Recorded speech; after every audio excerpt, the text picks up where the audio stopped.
प्रधान मानते हैं कि हे प्रभु, हमारे पिताजी ने जो भगवान सत्यनारायण की कथा करने को कहा था इसी को स्वीकार करें प्रभु।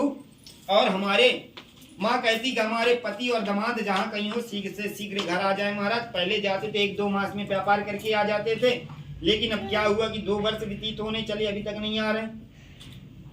भगवान भी इस कथा से संतुष्ट हो गए व्रत से।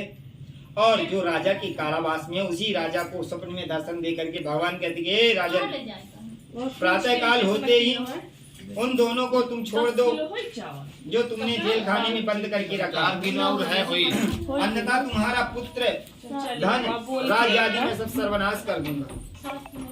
राजा घबराया और बिस्तर में उठ करके बैठ जाता है, रात भर नहीं सोता, प्रातः काल होने के इंतजार करते कितना जल्दी हो मैं दरबार लगूंगा।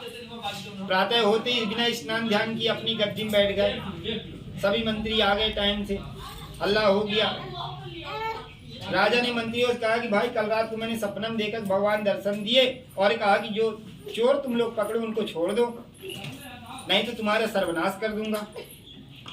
तो राजा जब मंत्रियों से पूछा कि क्या करना चाहिए, मंत्री बोले जब भगवान ने ऐसा आदेश दिया महाराज तो आपकी इसमें सोचने की आवश्यकता नहीं है। राजा ने तुरंत आदेश दिया सैनिकों को, इन दोनों को लेकर के आओ, नहलाओ धुलाओ, उनकी दाढ़ी माला बनवाओ, नए वस्त्र पहनाओ, चंदन उत्तल हल्दी लगाओ, उनकी सेवा करो। अब ससुर दमान सोचने लगे कि भैया तो हमें जो है उन्होंने जेल में डाल दिया। अब लगता है हमारी जो है बलि की बारी आ गई, क्योंकि जब बलि का बकरा होता है उसे अच्छा नहलाया धुलाया जाता है या हल्दी टीका चंदन लगाया जाता है। तो पहले क्या साबुन नहीं चलता, पहले हल्दी की उपटन चलती है, तो बड़ी उपटन लगा करके दोनों दामाद और उनके ससुर को सेवा की जा रही थी, नहलाया धुलाया जा रहा था। वो लोग बड़े टेंशन में थे और बढ़िया राजसी वस्त्र पहनाए गए।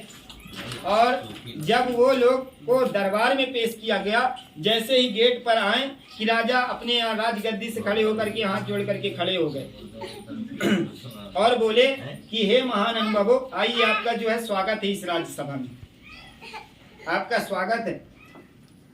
तो फिर दामाद कहते हैं कि पिताजी देखो ये राजा कैसा बहुत छलिया है। बोले कैसे? नहीं, अंदर से